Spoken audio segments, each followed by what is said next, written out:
I am GS Simhanjana, one of the coordinators of this event. This is one in a series of fortnightly virtual meets we have been hosting ever since the pandemic set in last year.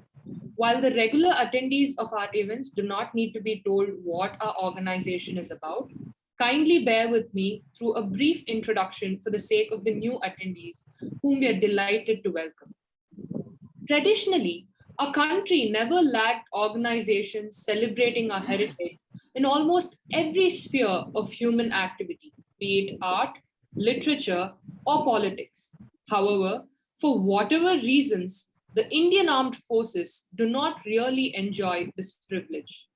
It is this grave anomaly that our founders set forth to rectify by raising Colors of Glory Foundation, the first of its kind in India 5 years ago.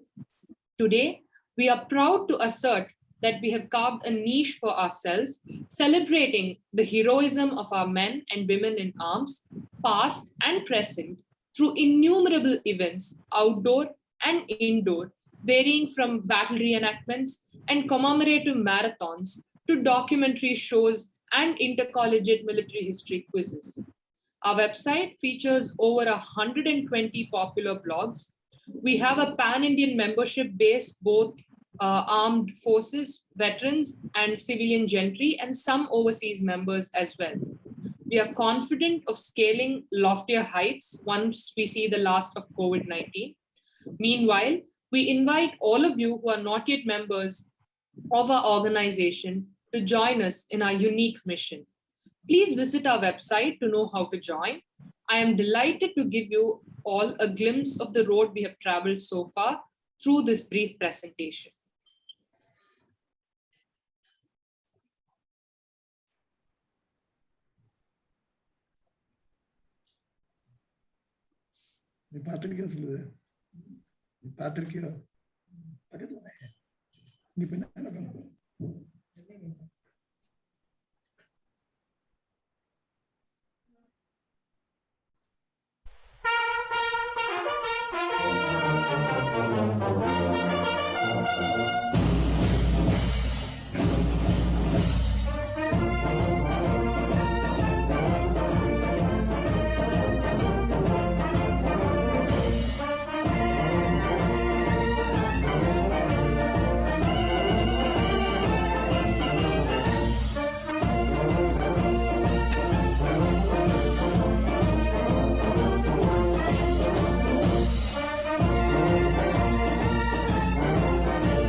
Thank you. I invite Dr. Ramakrishna Ramani to introduce today's distinguished speaker. Sir, please. Thanks, Imanjana. Thanks very much. Good evening, everybody. It gives me actually double pleasure to be in this session today. One, because after a long time we are meeting each other, and it's wonderful to re-crank our webinar series. And more importantly, it's an immense pleasure to connect with my former batchmate. I'm so honored to be the batchmate of Colonel Sundars way back at the turn of the millennium, between 2000 and 2002. I happened to be the batchmate of Colonel Sundar at Madras University, where we both did our masters in defense and strategic studies. And I remember Colonel Sir then, being a relatively younger gentleman with a handlebar mustache, much like Amir Khan used to sport in Mangal Pandey, right? And those were really wonderful days, sir. I mean, it was great to learn a lot from you, sir. And today I have the honor of introducing Colonel Sundar, sir, to this august audience. So without much ado, let me do that honors. An alumnus of the Presidency College in Chennai, from where he graduated in corporate secretaryship, Lieutenant Colonel Sundar was commissioned through the Indian Military Academy into 12 Mechanized Infantry, Para Mahan, in June 1980. He served as a company commander with the Special Frontier Force on deputation as a volunteer for high-risk missions at the Siachen Glacier, participating in some of the special operations which still remain classified. The various command and staff assignments he undertook in his career span 26 years, including one as the GSO-3 of a brigade and a tenure with the heavy vehicle factory at Avadi. An officer with a brilliant academic record, he is a gold medalist from the University of Madras for scoring the top rank in his master's degree course in Defense and Strategic Studies. Apart from the gold medal for topping the course, he also won the university's medal for the best dissertation of 2002. On the same topic, he is going to speak today, which is India's nuclear program and strategy. Lieutenant Colonel Sundar also holds a postgraduate diploma in human resources management from the Indian Institute of Materials Management, Pune. Post-retirement, he took up a 2-year assignment as the Dean of Academics at the Institute of Cost and Works Accountants in Chennai, and was later occupied as Additional Director, Army Welfare Education Society for 8 years before he finally chose to retire and fully commit to his most favored activity of reading and writing. Of course, we at Colors of Glory Foundation are honored to have him as a member. Sir, the stage is... Thank you.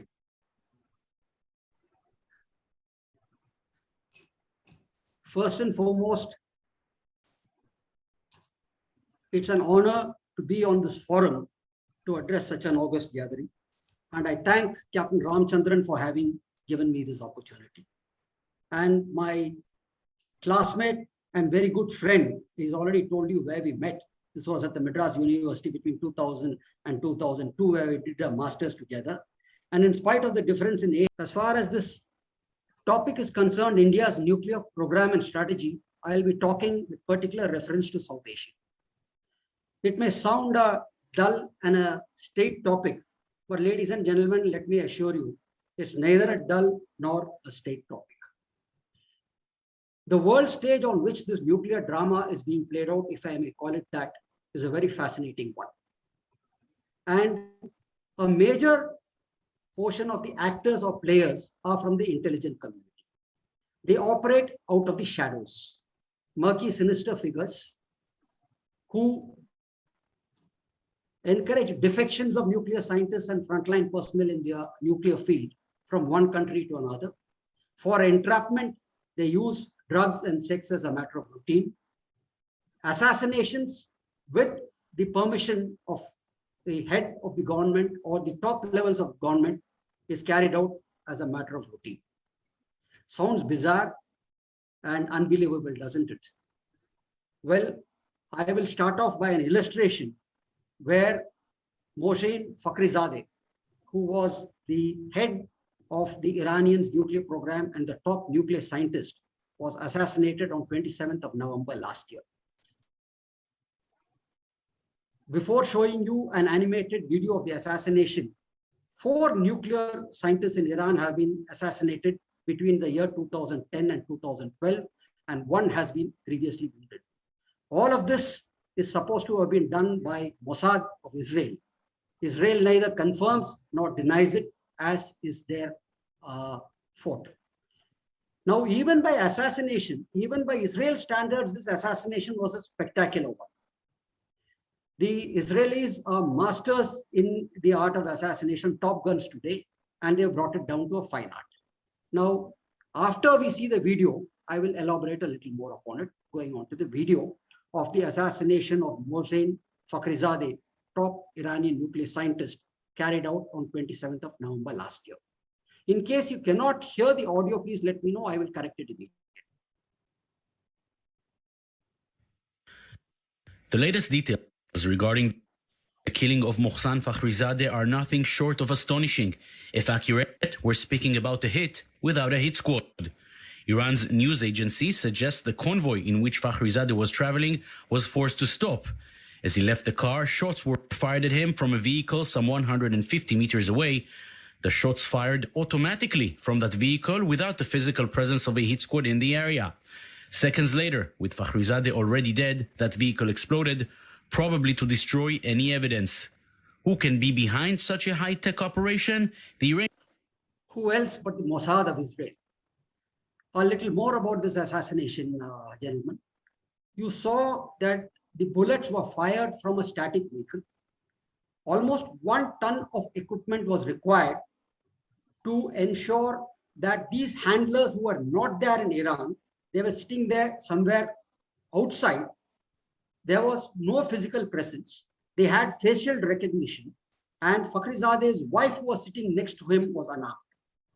We do not know why Fakhrizadeh came out of the car during the time of assassination.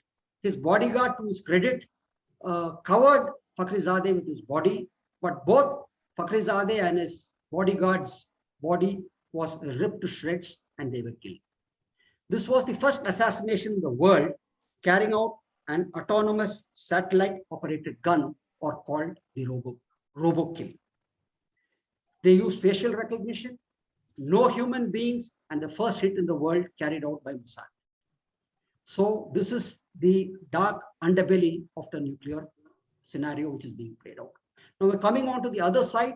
We have the most brilliant scientists, scientific minds using cutting edge technology, producing for their country their most sophisticated nuclear weapons. For what? Towards mutually assured destruction. In case somebody decides to push the nuclear button, it will be end game for planet Earth. So with this as the background, I will give you the structure of my presentation, the introduction, then I will go on to the evolution of India's nuclear program, evolution of Pakistan's nuclear program, our nuclear doctrine, strategy, and certain relevant nuclear terminology. Finally, I will conclude and throw open the forum for comments, discussion, and questions. Now, in the introduction, ladies and gentlemen, I will be touching upon what was the approach which was taken by us and what was the approach which was taken by Pakistan when we went on the nuclearization. Now, this is important because it was the approach which was taken by both the countries which dictated the strategy and how we deploy nuclear weapons and how we plan to use the nuclear weapons. And this in turn shaped international opinion of the 2 nuclear armed countries in South Asia, the third being China. And even though international opinion is like mist in the morning sun, ethereal, shifting, still it is important. And India leveraged this opinion of the world to our advantage, which will be very clear as I proceed along with my presentation. Now, introduction. I will first touch upon what was the approach of India towards nuclearization. In 1947, gentlemen, when we became independent, Nehru was the first prime minister. And as most of you know, he had an anathema towards anything military. I think somebody had posted that initially when he went into an operations room and he saw people in military uniform, he lost his cool. So he even was of the view that we need only police forces and we do not need a standing army in 1947. Luckily, Sena voices prevailed and we have one of the best standing armies in the world. We were also committed to non-violence, committed to Panchshi. He also had an abhorrence of nuclear weapons. And let us see what Nehru himself had to say in the year 1957. This was during the inauguration of Apsara, India's first nuclear reactor. On behalf of any future government of India, whatever may happen, whatever the circumstances, we shall never use this atomic energy for evil purposes. He held on to this belief and reiterated this even 2 weeks before he passed away in 1964. So this was Nehru's view. But what happened? The international scenario changed after the demise of Nehru. Certain other compulsions were there where India was forced to think maybe we would need the bomb because to ensure the sovereignty of our country. And therefore, the political leadership also changed, our policy also changed. So in a nutshell, we said maybe we'll be forced to have the bomb, and then we did go in for the nuclear option. India's approach was we don't want the bomb. Maybe we'll be forced to make the bomb. Then came a stage where we will definitely need it. And this is the first 3, which was our approach. Then now that we have it, we said we will behave responsibly. I will be touching more upon it when we go into India's nuclear program involvement. So in short, we commenced with idealism, shifted to ambiguity, and finally ended with nuclearization. Raja Menon's statement is very relevant here. He's a very prolific and respected writer on the nuclear front. The great venture of running a nation was undertaken in 1947 with little or no debate on the permanent forces that govern or misgovern society and international relations. This was India's impractical foreign policy in 1947. Things have changed a lot now, and we are on a better wicket as far as our foreign policy is concerned. Going down to Pakistan's approach to nuclearization. Gentlemen, after the 1965 war with Pakistan, Bhutto said we will eat grass, we will go hungry if need be. If India makes the bomb, we will make one too. Now, just look at this statement. There is an amount of desperation in it, and there is a reactionary approach to what India is doing. Suppose Bhutto had said India's conventional military superiority is so much that in case we have a war, we will not be able to defeat India with our conventional weapons. Therefore, Pakistan needs to have a bomb for deterrence. It would have made some rationale, but it was totally reactionary. And this reactionary approach has continued throughout. Even last month, Imran Khan, when he spoke in the United Nations General Assembly, made a very drastic statement, which even the world leaders were shocked when he made that statement. I will just play a video of the statement and we will see what was Pakistan's approach then, which continues even till date.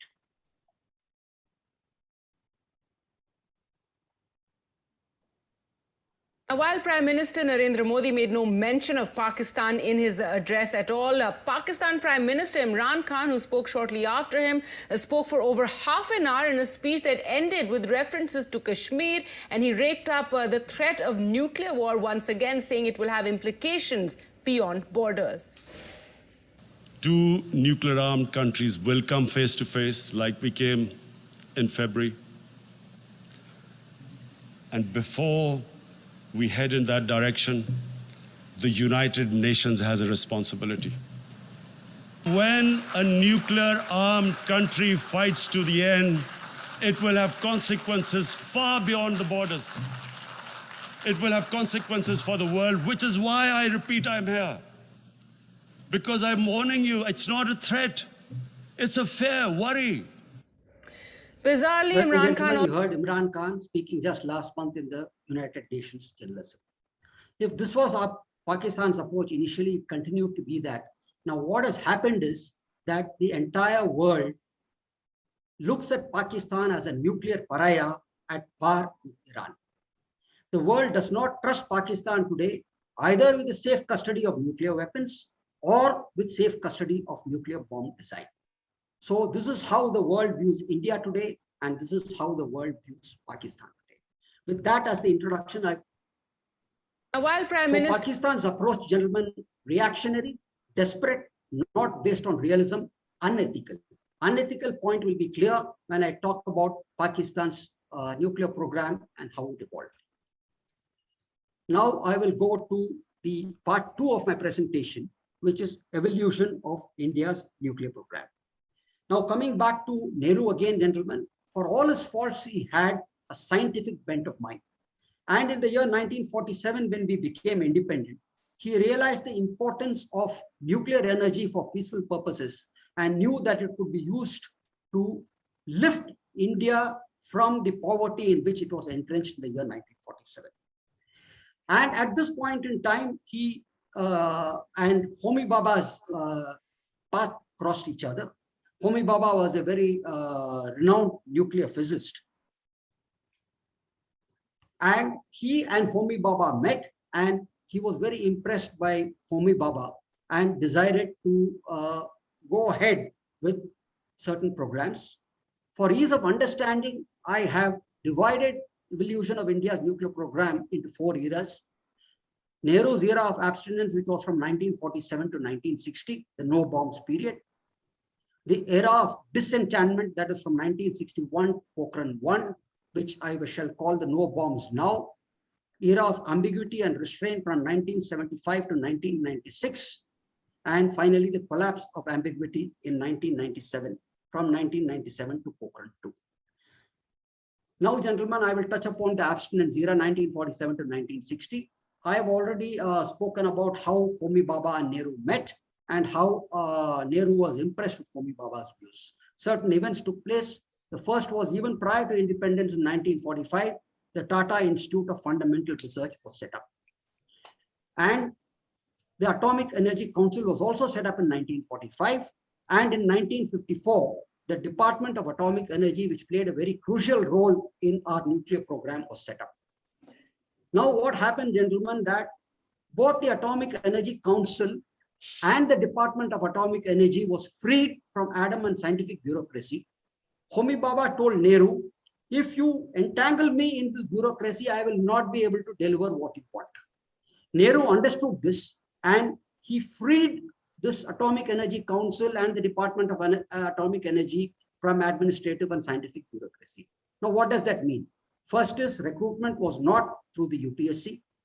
Secondly, imports and exports were not, tied up with this bureaucratic problems, and he did not have to go to the Public Works Department for his construction. He reported directly to Nehru, and because of this, wise move, the nuclear program, which was a peaceful nuclear program, was able to progress at a very fast pace.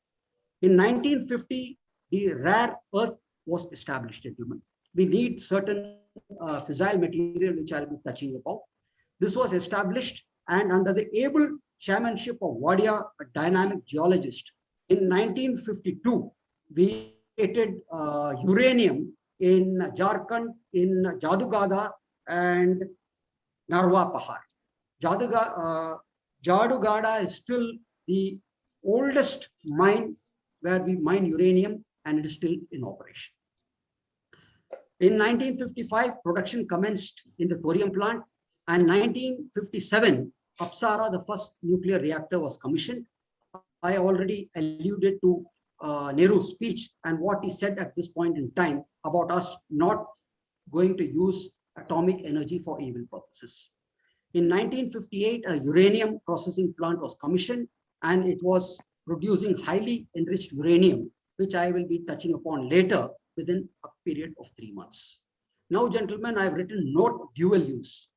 At this point in time in 1958 itself, both the government and the scientific community were very clear that this production of all this fissile material had a dual use. It could be diverted for military purposes in case needed. I will touch upon the next era, gentlemen, that is the disenchantment era, which is from 1961 to 1974. Two major events happened. First was the 1962 war with China. And then 1964, China carried out its first nuclear test. This was a matter of worry for India. We were left with only two options. Both are listed. Option one is going for the nuclear bomb, and option two, ask for nuclear security guarantees from Russia or America or both of them. We told Russia and America, in case we are attacked by a nuclear adversary, can you ensure the sovereignty of our country? Both Russia and America declined. So since we did not have nuclear security guarantees, we had no option except to go in for the bomb option. Accordingly, in 1965, Prime Minister Lal Bahadur Shastri sanctioned a proposal for studying an underground nuclear explosion project. And in 1965, we had the Indo-Pakistan War. This had absolutely hardly any impact on our nuclear scenario. Now, gentlemen, 1966, Homi Bhabha dies in an air crash. The air crash, though an entire airliner crashed and everybody died, there is still an element of doubt whether I was talking about these figures, intelligence community, from the shadows where they operate. There are certain speculations that this aircraft crash could have been triggered by the Central Intelligence Agency, who were worried about India's progress in the nuclear field. I leave it at that. All these conspiracy theories, you could go into Google and look them up. In fact, one of the CIA agents is supposed to have said, this man is a very dangerous man, and we put a bomb. And after that, the whole thing died down. I'll leave it at that. 1970, gentlemen, China launched its first satellite, a cause for worry because they had eyes in the sky. We had a symposium in Delhi after China launched its first satellite. To analyze the implications of the satellite launch, this consisted of scientists, political and defense analysts, economists, and members of parliament. And they came to a unanimous conclusion that India had no choice except to go in for the bomb option. This view was presented, immediately taken up, and in 1970 itself, Vikram Sarabhai, the AAC chairman, launched a nuclear and space program for India. In 1973, the tunnels for conducting the tests was committed, nuclear tests, and in 1974, India carried out its peaceful nuclear explosion.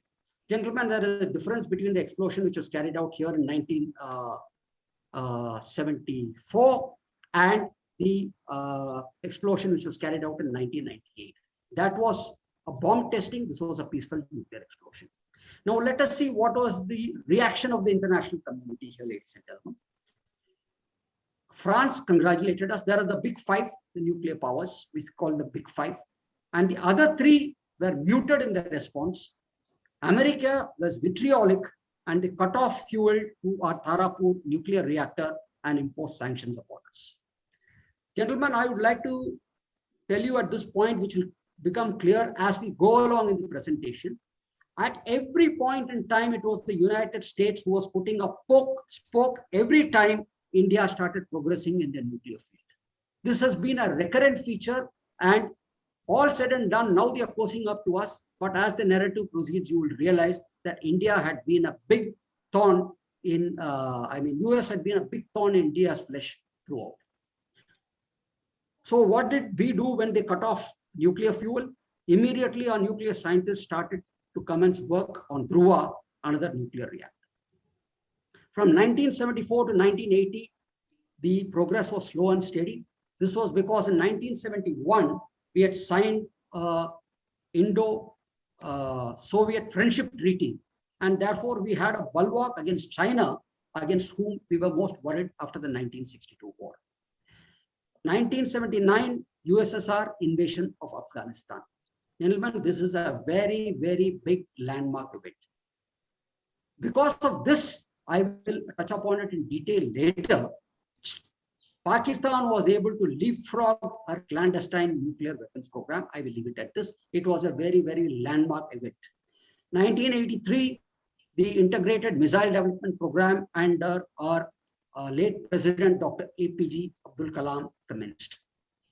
1983, a very worrying event, transfer of a bomb design and missile material from China to Pakistan. They have been actively colluding with Pakistan to help them to make the bomb, as will be clear when the narrative proceeds, gentlemen. 1985, our nuclear reactor Dhruva was operational. We started in 1975, operational in 1985. 1991, collapse of the Soviet Union. Our bulwark against China was not there. We did not have the support of a superpower anymore. Gentlemen, in 1991, we had the most indecisive prime minister that India had ever had, Mr. Narasimha Rao. The scientific community and the strategic community were pressing hard to the prime minister to give them permission to test. The reason they wanted permission to test was not because we wanted to prove to the world that, we have a nuclear bomb, but the empirical data that is comes out when you test is very much essential for the scientists to be able to carry on the research and also see that whatever they have done till now is holding good or not. So finally, after a lot of persuasion, the Prime Minister Narasimha Rao granted the permission for the nuclear test. US got a wind of it. The ambassador rang up Prime Minister and threatened and pressurized him, and like a frightened rabbit, Prime Minister Narasimha Rao cancelled the permission which he had given for the nuclear test, and we were back to square. Further progress, in 1998, the Prithvi missile was launched, a short-range tactical missile. The Integrated Guided Missile Development Program under APG, our previous President Abdul Kalam, was proceeding very well. It had even exceeded its goals. And in 1989, the Agni was launched. That was Agni 1. Today, we have Agni 5 operational with about 8,000 kilometers. Agni 6 is under development. And when we have that, then we will go into the super league. As far as missiles are concerned, we are in the super league now and have fantastic capability, capable of carrying nuclear warheads far into our hostile neighbors. Now, what happened when we launched the Agni missile in 1989? The American put their spoke again. They canceled the Cray computer, which was a supercomputer, and the CAVTS. It is an vibration testing system. Now, both the supercomputer and this vibration testing system, gentlemen, are very, very essential to ensure that our guided missile development program progresses at the pace at which it was meant to. They withdrew both of this. What did India do? India had CDAC, that is the development for advanced computing. The scientific community got together and produced something known as parallel computing. Without going into the details, we produced a computer which did the same work as the Cray at half the cost. Scientific community also got around the CAVTS. We thumbed our nose at the US, and in 1992, we launched the Agni again. The Americans were flabbergasted. 1996, we placed a remote sensing satellite in orbit. We also had eyes in the sky. We could monitor the missile sites of both Pakistan and China. In 1998, the Kudankulam power project was announced. Unfortunately, it took off only 10 years later. There were certain issues due to which this delay happened. I will not go into that now. And in March 1998, gentlemen, the BJP comes to power. I am not saying this as a political statement. I am only saying it as a strategic analyst, gentlemen. The BJP had very clearly mentioned in their manifesto, they have not given it a part of the manifesto, but they had mentioned that in case required, if we come to power, we will induct nuclear weapons as part of the India's arsenal. And when the scientific and the strategic community went to the new government and explained to them that they have been wanting to do this nuclear test, but at the last moment it was cancelled, the scientific community was training at the leash to test, and the political establishment told them, hold on, let us wait for an excuse. And Pakistan gave us the excuse in April 1998 by launching their missile Gauri with a 1,500 kilometer and 150 kg payload capable of carrying nuclear weapons. Using this as an excuse, gentlemen, between 11 and 13 May 1998, India went nuclear. We tested 5 nuclear weapons, one of 45 kiloton, one of 12 kiloton, and 3 sub-kiloton tests for empirical data. And by doing so, we crossed the nuclear Rubicon and became a nuclear power in South Asia. The second nuclear power, China was already there. The extraordinary saga of political intrigue, high drama, spice, espionage, and betrayal ended in triumph for India. So this was the evolution of India's nuclear program. Now I will go on to the evolution of Pakistan's nuclear program. Ladies and gentlemen, I'm going at a slightly fast pace. If you want me to slow down, please let me know. If it is clear, I will go ahead. And in case you have any questions, yeah, please. It's okay. Go ahead. No problem. This is all right. Yeah, going ahead with Pakistan's nuclear program. Gentlemen, we are already aware of what Bhutto said in the year 1965. We will eat grass, but if India has a nuclear weapon, then we will also have a nuclear weapon. 1971, Pakistan suffered a humiliating defeat in the 1971 war with India. 93,000 prisoners of war were taken, and all of us know what happened. This irked Bhutto so much that in 1972, he called for a secret meeting in Multan. Just a moment.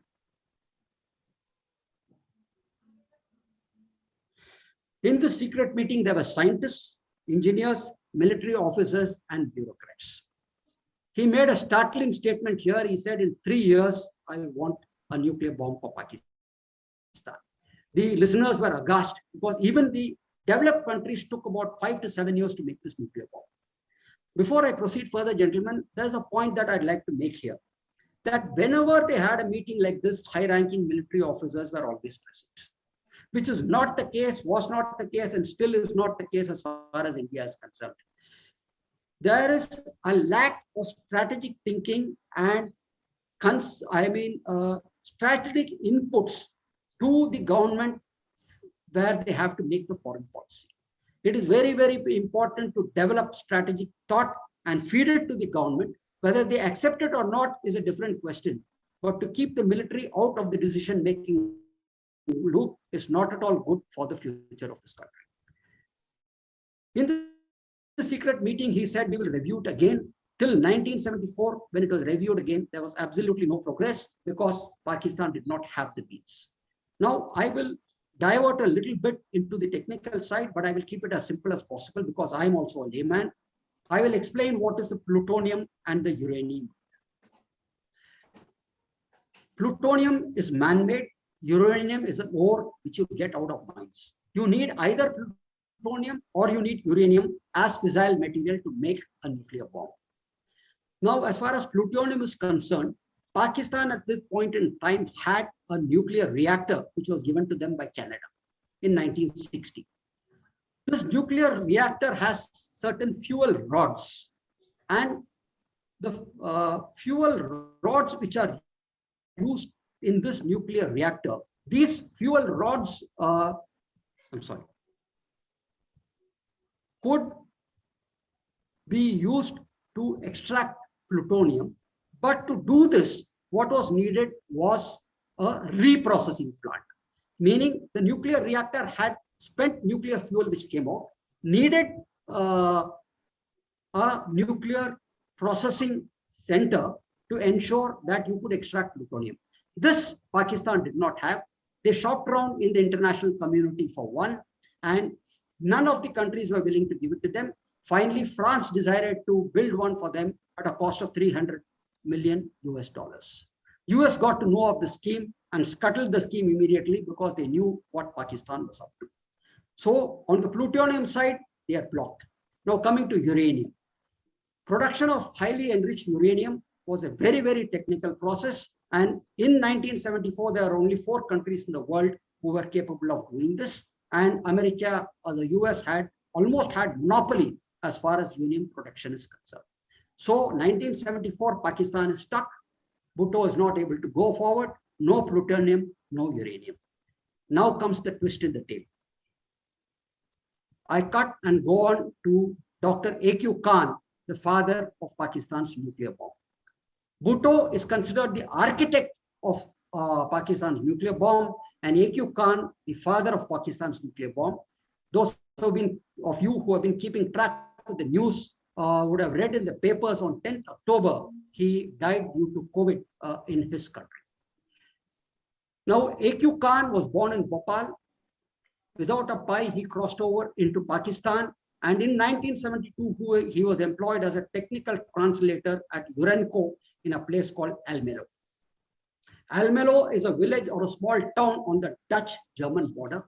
And what is Urenco? Urenco was the complex, a top secret complex where they were engaged in producing highly enriched uranium by a totally different technology as to what was already being employed in the world at that time. They were using centrifuges to spin uranium at about 70,000 revolutions per minute, due to which the highly enriched uranium, which was required to make the nuclear bombs, got separated, fell out separately, and in layman terms, the other uranium fell into the container. Being a metallurgist himself, A.Q. Khan realized what he was onto. He was a very charming person, and though his office was not in the Urenco complex, where people with top security clearance was there, he wormed his way into that complex, quietly sat and started photostating and popping those secrets and getting those blueprints. In 1974, as I have already told you, we had our peaceful nuclear explosion, and A.Q. Khan was a patriot. He loved Pakistan as much as he hated India. He immediately wrote a letter to Bhutto. I am sitting here where I will be able to give you the wherewithal to make the nuclear bomb. The letter lands on and almost assigned that letter to the dustbin. I think it was the interior minister who told Bhutto let's give it a try and let us see what he is. And they got the ISI to dig into his background. Since he was a Pakistani national, he used to come on his annual holiday to visit his relatives in Pakistan. So as if he was coming on a normal visit, when he came and met Bhutto. And after the ISI had dug into him and he produced these documents, Bhutto was electrified. He says, here is the answer to all my dreams. And here is the man who could make this dream of mine into reality. That is the Pakistan nuclear bomb.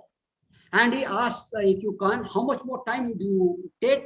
Would you require to get any more secrets? Because we do not want to, anybody to get their antenna up. He says, let me go back, copy some more secrets which I need to. And I have already been telling them that I would like to relocate to Pakistan. And as if I'm relocating, I will come back lock, stock and barrel after copying all these secrets. He goes back in 1974, copies out a lot more secrets in a very clandestine manner. That is a saga of espionage by itself. It could be discussed in detail. Anyway, the long and short of it is he relocates in 1975 with 3 suitcases crammed full of secrets. Now, gentlemen, what is important here, like you have Coca-Cola, it is not the factory which is there, it is the process of making it. And the process of making it is the same as far as nuclear weapons concerned, which he had copied and he had brought back. And they could put the factory together by shopping in the international market, which is what they did. He relocates to Pakistan, and on 31 July 1976, Project 706. You could Google it and see there's a lot of material on what is Project 706. It, in essence, was the clandestine nuclear program of Pakistan launched in 1976. The program so fast that in 1980, the digging was completed for carrying out a nuclear test. Now, gentlemen, I had already spoken about this. December 1979, Russia invades Afghanistan. At the time needed Pakistan as a frontline state in their fight against communism and to stop Russia. So they not only turned a blind eye to Pakistan's nuclear program, gentlemen, without actually actively colluding in it. You could say that the president and the Reagan administration that Pakistan is conducting a clandestine nuclear program, when America fully well knew that was what was happening. There is an entire book on this, so I will leave it at that. It is not that they turned a blind eye, well knowing that Pakistan was on its way, if not actively, passively colluded with Pakistan in their efforts to make the bomb. 1983, Pakistan cold tests. In 1984, they did a hot test on China soil. They could not do it on that soil because it would be picked up and there would be international ramifications. 1987, gentlemen, another very, very interesting episode, A.Q. Khan's interview to Kuldeep Nair. Now, at this point in time, what happened was Pakistan wanted to send a signal out in the world that they have the bomb, they did not want to tell it openly. They were, or better, beware. So they set up an interview and they called Kuldeep Nair, an Indian journalist, to go and meet A.Q. Khan in his house in Pakistan. So Kuldeep Nair goes there, and when he's trying to, get straight answers, not getting any straight answers, so he decides to use a ploy with A.Q. Khan. He mentions to A.Q. Khan, listen, I met Dr. Raja Ramanna.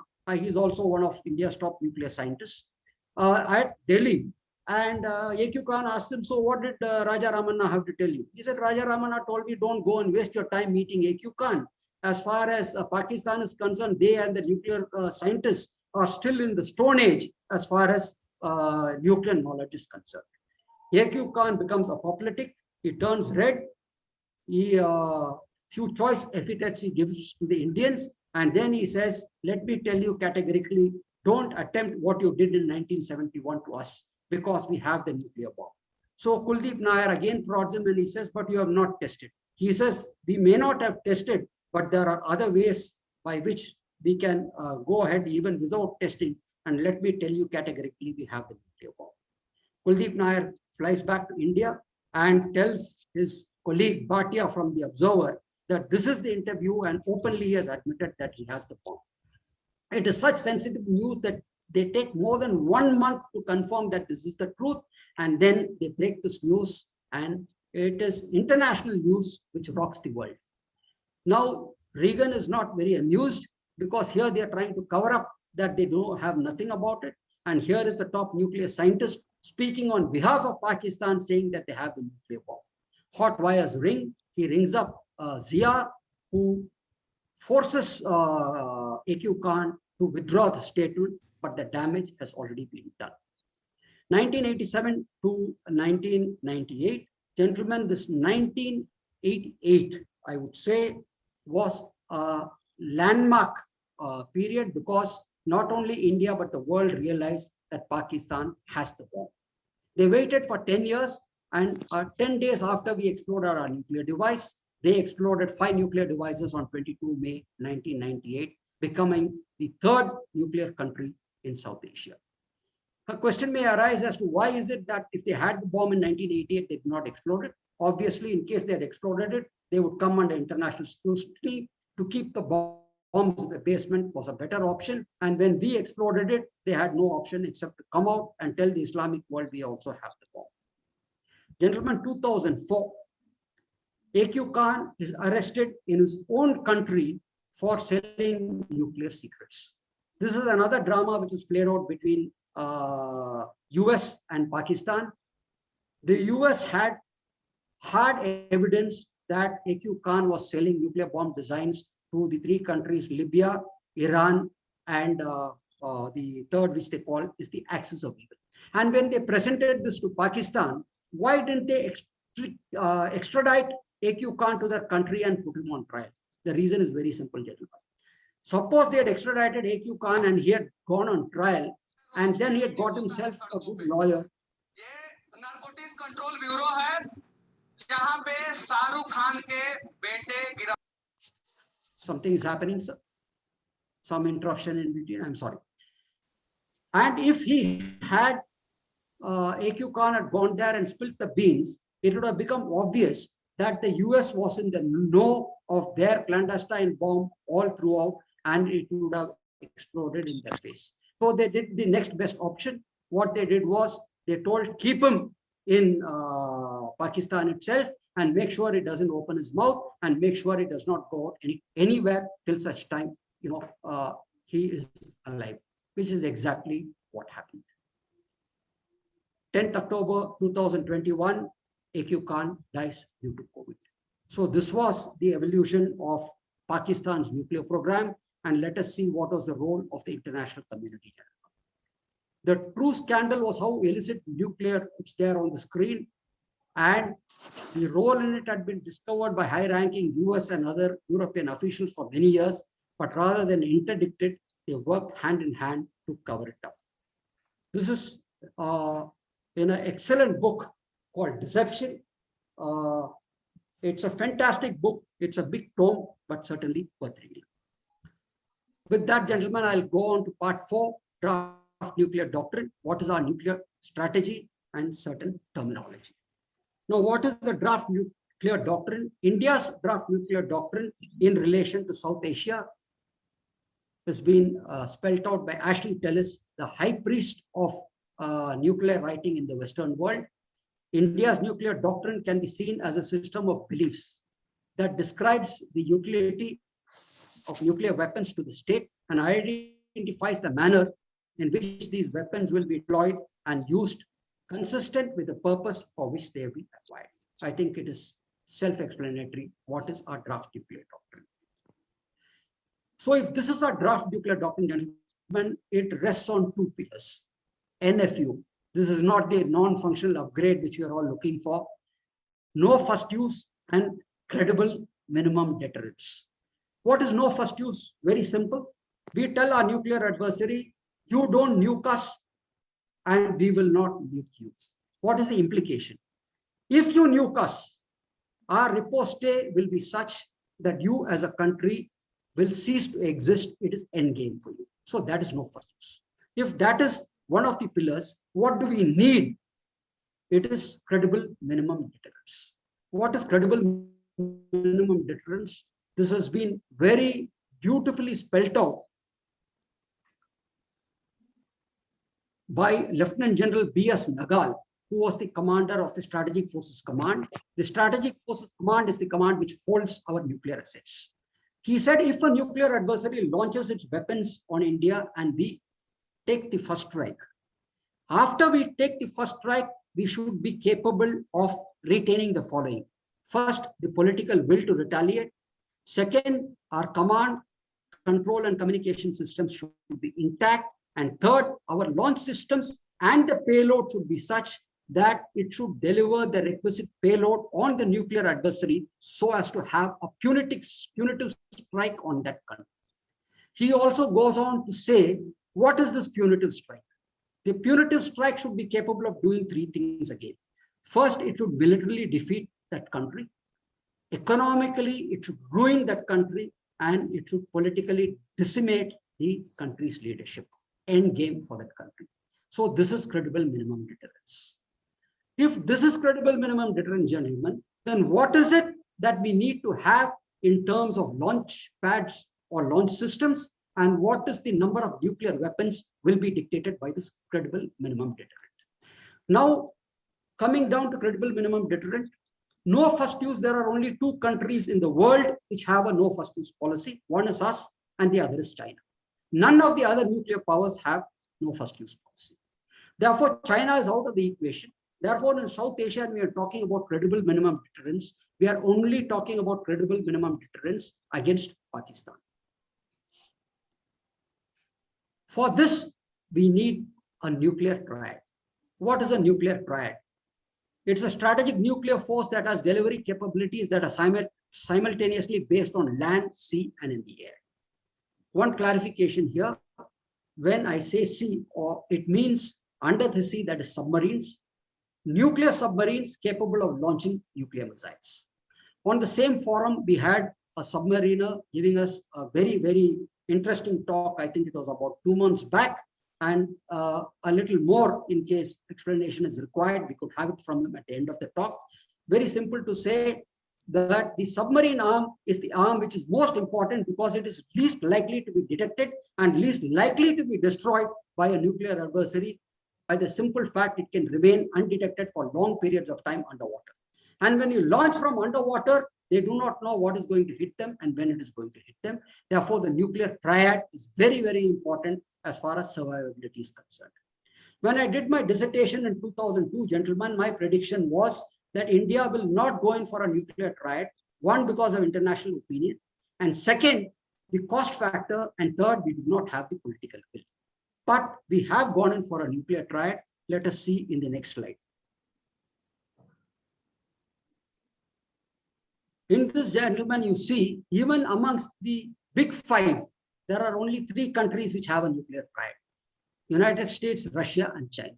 The other countries do not have a nuclear triad. Proud to say that India is one of the countries which started late and we have a nuclear triad. And Israel is suspected to be having a nuclear triad. Therefore, as far as our weapon systems go, a question comes here. Will we be capable of having this credible minimum deterrence against China? Meaning, will we be able to wipe out China? No, not at this moment. Are we getting there? Yes, definitely we are getting there. Things remaining equal, we should be there, in a period of time. I would not like to mention what it is. Can we take out Pakistan with credible minimum deterrence like General Nagal had said? Definitely, we will be able to take them out. The country will cease to exist in case they attack us with nuclear bombs. So you could see how immature Imran Khan's statement was and what he made in the United Nations General Assembly. So this is as far as the nuclear triad is, gentlemen. And you can see United States, 1,700 weapons, the whole thing. But the point I was trying to make was the nuclear triad. If we have all of this, we have the nuclear triad. What is our command and control system? We have the National Command Authority. On the political establishment, we have the Prime Minister, who's obviously at the top. And on the executive side, we have the National Security Advisor and his team. And under this, we have the Strategic Forces Command. We have a 3-star officer it is in rotation between the Army, Navy, and the Air Force. The Strategic Forces Command operationalizes the directions which are given by the National Command Authority, and they are the custodians of the nuclear assets of the country. Now, as far as the command and control system is concerned, gentlemen, Ashley Tellis has very high praise for us. India's indigenous nuclear command system has no parallels anywhere in the world. So we are tailor-made for our credible minimum deterrence. We have built up a nuclear command and control systems, which is very robust as of now. The nuclear reaction threshold is what I'm talking about, gentlemen. In case we attack Pakistan, what is the time up to which they will ensure that they will launch their nuclear weapons? In the sense that if we attack Pakistan, how far will they allow us to go before they launch the nuclear weapons? And the same in our case.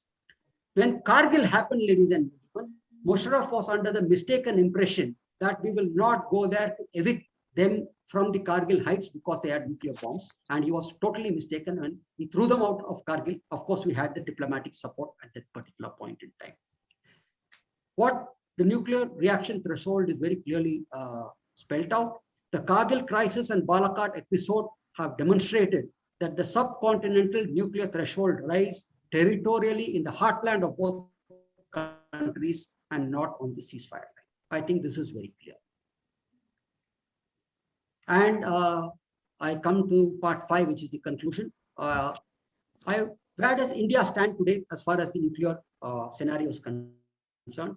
I think they are very comfortably poised, gentlemen. First of all, we are considered as a responsible nuclear power. The no first use policy we have credible minimum deterrence, we have enough weapons, and we have a robust command and control system. Therefore, amongst the world powers, we are very, very well placed from the time we started off. And till 1965, we said we will not have bombs. We have come a long way, and we are very well poised as far as the nuclear scenario is concerned. Should the policy of no first use change? Why I have brought this? 2 years back, our then defense minister spoke at a public gathering that there may be a requirement that we will have a change in policy from no first use to first use. So this created ripples in the international community who are wondering if we are going to go in, because it's a very, very major doctrinal change. Now, my personal opinion is we should not change this policy. The first reason is because if you have a no first use, the onus of responsibility of launching nuclear weapons to which you will then launch a riposte lies on that country. Therefore, we have the moral high ground. Secondly, the way we have deployed our nuclear weapons will have to totally change, and our command, control, and communication systems, which are very robust, will change. We have demated systems.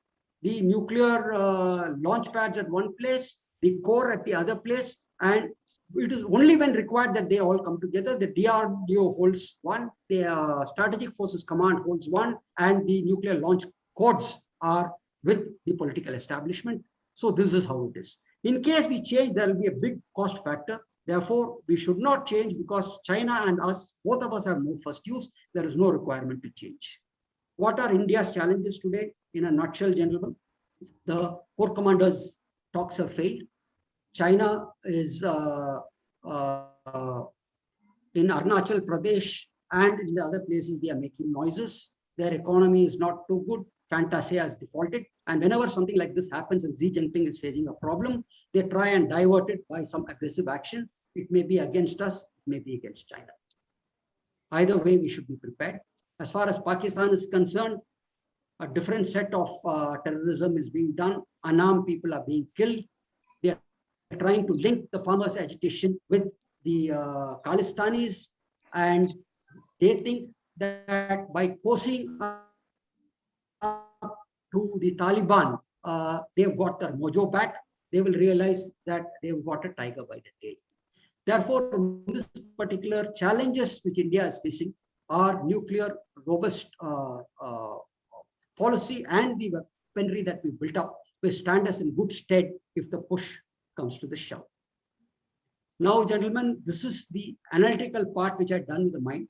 When I was preparing this and in the course of delivering this particular presentation, there a small point came, which is from the heart. I talked about three leaders who were in some way or the other connected with the production or use of weapons of mass destruction. A.Q. Khan, Bhutto, and the third is our ex-president Abdul Kalam. Now, Bhutto was hanged in his own country like a common criminal, ruthlessly persecuted by Zia-ul-Haq. All the power and the money that he had could not save him. And his last days, he ended as a lonely, embittered, and a sad man.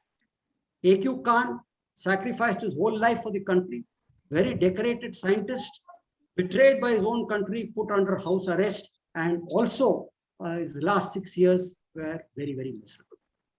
APJ Abdul Kalam came from a humble background, became the president of the country, and when he passed away, all that he left was a few books. Everything that he owned could be put into 2 trunks. And today in the world is considered as one of the greatest statesmen in the world. Why? Because to my mind, the other 2 whom I pointed out did not follow Dharma. And APJ Abdul Kalam followed Dharma. It is not anything religious, gentlemen. They did not follow the path of righteousness. And that is why. Now coming down to the next point, which is coming from my heart, is as far as certain events are even beyond the control of even nations, as far as their destiny is concerned, Pakistan on its path to nuclearization. What happened? They had come up against a brick wall. No plutonium, no uranium in 1974. They were stuck. And come back, and their nuclear program is up and running. 1974 to 1979, they are doing very well. 1979, the international community realizes that there is something wrong and they want to shut Pakistan down. Even an attack on Kahuta nuclear reactor was being proposed by Israel and US, and suddenly USSR invades Afghanistan and Pakistan has a clear run. This is karma, dharma and karma, worth pondering about. Nothing to do with the analytics, just something that came from my heart. Final thoughts, gentlemen. Nuclear wars can never be fought, can never be won, and hence should never be fought. Nuclear wars are instruments of political power and not meant for nuclear warfare. With this, gentlemen, I come to the end of my presentation. I only hope you've enjoyed listening to it as much as I enjoyed presenting it. Jai Hind. Open for comments. Thank you very much, Sundar. It was an excellent presentation. It was one of the best we had on this forum. And Thank you, sir. I'll open the house for questions. First, I have a question myself. Please, You sir. have you're telling about the uranium deposits. Yes, sir. You spoke about Jharkhand and all. I thought the Travancore had a big role with the British government as a princely state for uranium deposits from the beach being stolen by the British government and things like that. And later on, Travancore Rare Earths became a major organization. So even now, it has been made into KMML, Kerala Minerals and Metals. Like that. So aren't they the big uranium? Yes, yes, Kerala also has. In fact, this Rare Earths Limited, if I'm not wrong, has 4 these things. But the first deposits were located in 1952 in these 2 places, sir. And they still continue to function, and the maximum amount of uranium is being taken out of that. Kerala, I think in Alua also they have, and they also have a lot of uranium deposits. It's Koilon beaches. They still have these rare earths there traveling through. That was proposed for pre-independence. This problem was there with the British government. C.P. Ramaswamy caught British red-handed for stealing thorium, saying that it is for the ballast of the ship. They were taking it away. He secretly said he sent the sample to the Germans and found it was uranium. And they had to pay the compensation. That's one. And second question I have, sorry, I'm taking the... No, please, sir. When this India carried out the 1998 nuclear tests. So, In quick succession, the Pakistanis followed. yeah, Wasn't it a case of, it is my own observation, and some of our political leaders literally provoking Pakistanis because Nawaz Sharif didn't want to go in for it because of sanctions and all. But, they're left with no option. In fact, a prominent political leader was saying, now Pakistan better be careful. Wasn't that rather foolish? Because we could beat them with our conventional power. We don't need nuclear weapons to sort of take on Pakistan. We are doing it as a safeguard against, a possible Chinese attack. Or China, right. Wasn't it rather naive on the part of our leaders? I mean, anyone who said that. Sir, if I may answer this question, like General Sundarji was one of the foremost thinking generals, and his point of view was Pakistan, which has as a declared nuclear power, is much better than having Pakistan which having bombs in the basement, sir. And he had his reasons. As I told you that 1998, they exploded the nuclear bombs. But 10 years earlier itself, when A.Q. Khan gave the interview, it was very clear that they had weaponized. Therefore, a weaponized state being shown as non-weaponized is more dangerous, because the moment they say we are weaponized, then the the Atomic Energy IAEA, which is the international body, will be able to monitor them and make sure that they do not go beyond. But if they say we don't have bombs, which they keep on saying, then it is not possible to try and force these international regulations upon them. So when we exploded, yes, some irresponsible statements were made, which forced them to explode their nuclear bombs, say 10 days later. But I think it is for the better that they declared the nuclear weapons, because now a certain amount of caution will also be there, because they are declared nuclear weapon states. Thank you. Now there's a Wing Commander Ravi Mani has a question. Ravi, would you like to ask yourself, or should I read it out? Just give it on the chat box. Please read it out, sir. Okay, this is the question which, do you envisage our political executive as part of nuclear command authority being robust enough in a crisis situation, given our relatively naive and immature politicians? You want me to read it again? No, I've got it, sir. Sir, the point I have already made earlier, well, he calls them relatively immature and naive politicians. I would definitely tend to agree with him. But the nuclear command is robust. What I've already said is that we should ensure that we have the top military people in the decision-making group.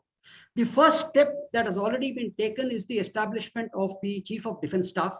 I mean, I'm not talking about the persona. What he is doing leaves a lot to be desired.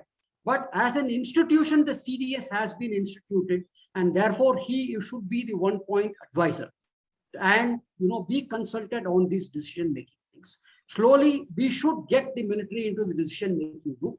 And I will tell you a small example, sir. I talked about the draft nuclear doctrine. We amended it very slightly in the year 2004 or the year 2003. We included saying that not only nuclear weapons, if chemical and biological weapons are launched against us, then also we will go in for the second strike. And do you know who was the person who came to brief the Chief of Staff Committee or the top military generals? There was a junior bureaucrat from the petroleum industry. He had been on many junkets to the foreign countries. Junkets means he attends 1 or 2 seminars, then he's shown around, has absolutely no clue as to what is military strategy or even tactics is what it is about. And he comes to brief 3-star generals on what should be what should we do in case we have a chemical attack. So naive politicians is rightly there, but it is time that the military community stood up, said that we have to be heard and kept in the decision-making loop. It's an uphill battle, as Captain Ramchandran has already pointed out. Gentlemen, the house is open for questions. Please shoot your questions, because I don't find any more in the chat box. Sir, I have a question. Please, yeah.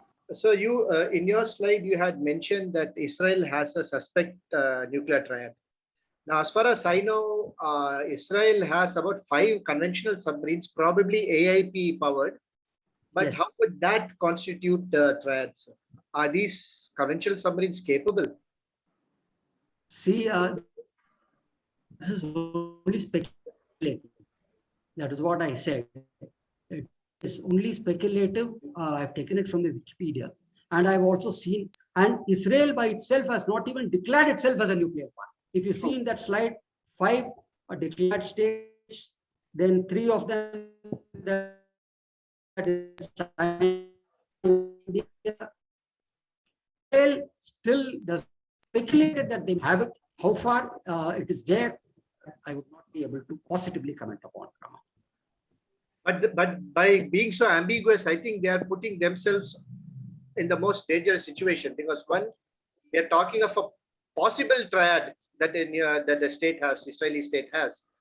But on the other hand, they do not say that they are overt nuclear power. So it's like being at the spectrum, at both ends of the spectrum, but in a very opaque way, right? There's no clarity at all. Would it at some point in time kind of go ultra against their policy or against them in any way? Because you very clearly said that Pakistan made it very clear at the outset, right? When AQ Khan gave that interview. In some situation, especially having, they are in a similar situation like us when it comes to their neighbors. So would that put them in a difficult spot?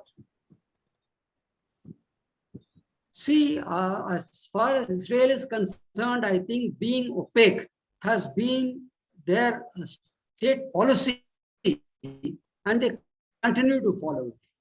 Now, they neither deny nor do they accept anything that is, if somebody asks them the question, do you have a nuclear weapon? Are you a weaponized state? Have you carried out this assassination? They neither agree nor disagree. Only by, the analyst, they cannot keep triad, which is operational or not, is the question. As a matter of state policy, they choose to be opaque on all their policies. Okay, sir. Right. Yes. This is my take. Any further questions? Anybody? Yes, sir. Krishnaswamy, sir, you raised hand. I raised a hand just to congratulate him. All right, sir. Okay, sir. You can. It's an excellent speech. I think very educative, informative, and very well presented. So that I have a lot here. Sir, I do not know if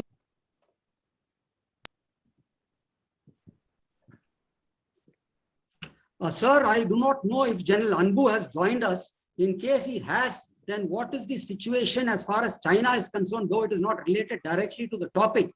If General Anbu is here, can I request him to please give us a little bit on that? I don't think he's joined us. Fine. You have complimentary messages coming from General Jose Manowaran, Amos Varthaman. They all, found the message from. Thank you, sir. I have a, you could perhaps mention the role played by tactical nuclear weapons which we have.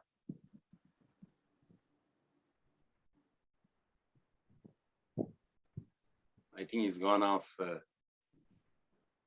No, yeah, he's. Sundar, can you, Amos Varthaman asked a question? Tactical nuclear weapons. I think if you stop share, you perhaps might work. Yeah, you can, Sundar, you can stop sharing. Yeah, I'll do that. Done, sir, done. Yeah. Yeah, okay. And now you can answer easily. Okay. Sir, I didn't get the question.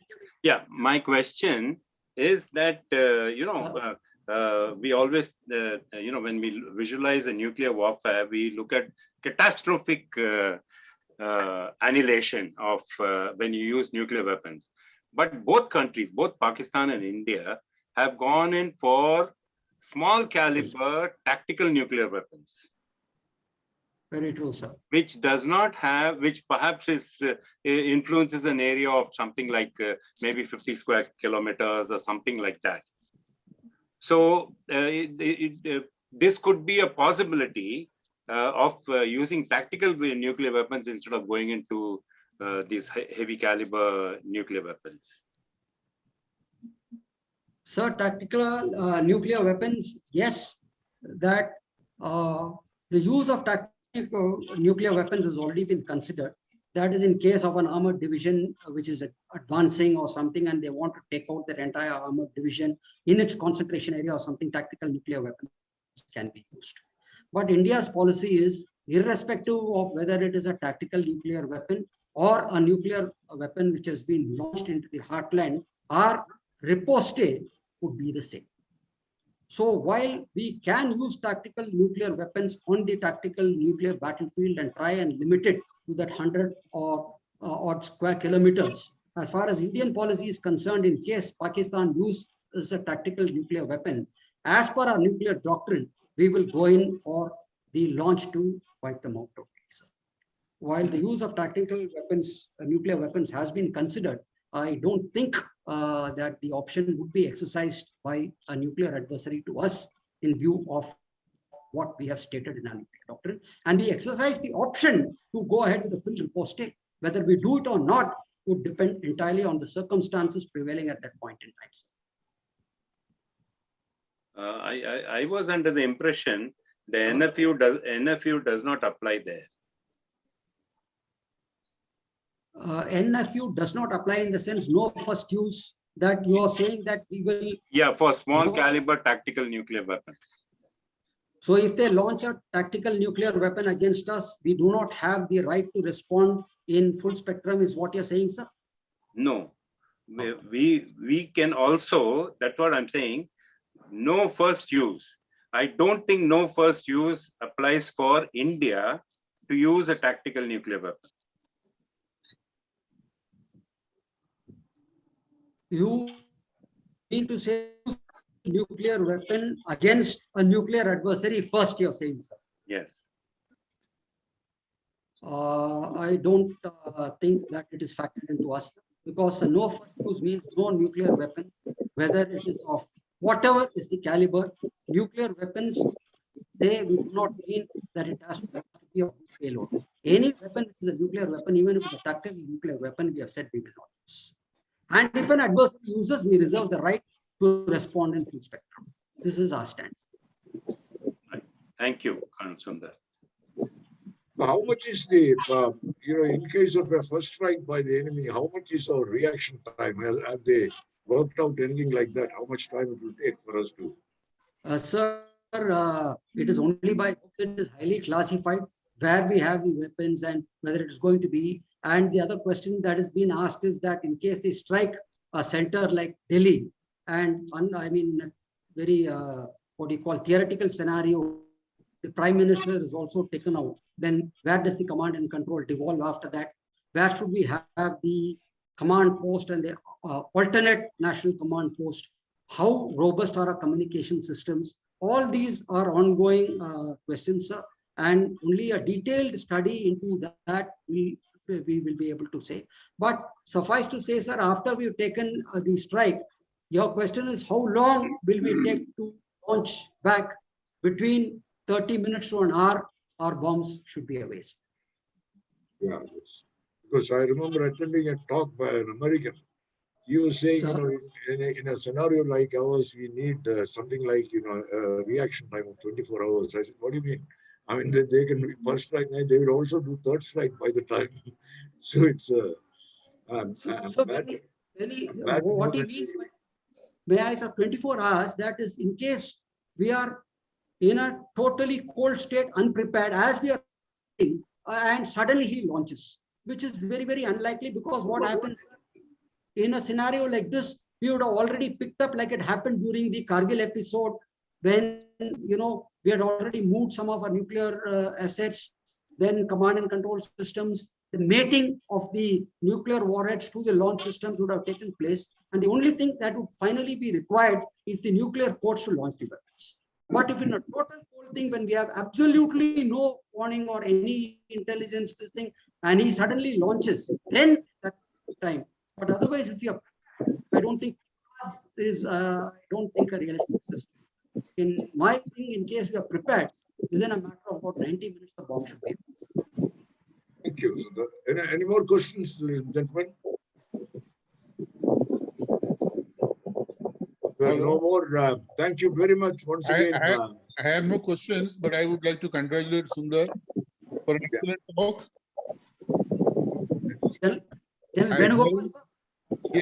Yes, Colonel Sundar.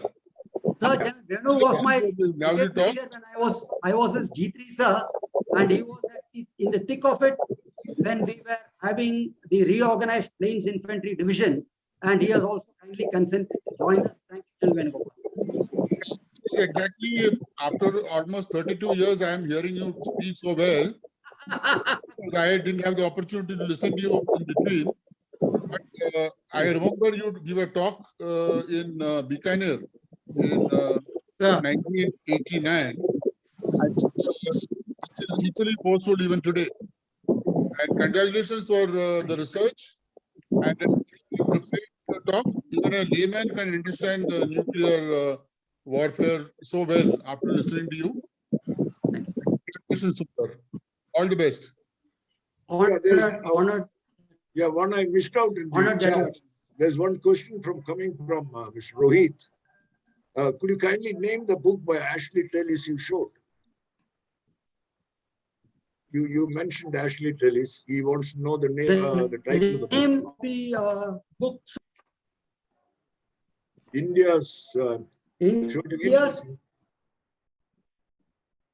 emerging nuclear posture. Nuclear posture. India's emerging nuclear posture. Okay. Sir, it was like a yellow color book, sir. Not this one, sir, right? India's emerging nuclear. No, that was India's deception. emerging nuclear posture. Sorry, sir. Sir, the one you showed was in a yellow color book, sir. Deception. Yellow color book, sir. Deception. A yellow Deception. book was, Yeah. That's Yes, right. sir. Yes. Deception. This was by Adrian Levi and Catherine Scott Clark. Yes, sir. Yes, sir. Yes, sir. Okay, Yeah. sir. Thank you. Others are different. Pakistan's Yeah, deception. This gives a total this thing of interviews and how the US taxpayer actually paid for Pakistan's nuclear bomb. In effect, the US taxpayer has paid for Pakistan's nuclear bomb. It becomes very clear in this. Yes, sir. Thank you, sir. Thank you so much. There are no more questions, ladies and gentlemen. Thank you very much, Sundar. Brilliant talk. And thank you very much, everybody, for continuing and making a very interactive session for all the questions and all. If you all will stand by, I'll just conclude. I'll just play the national anthem.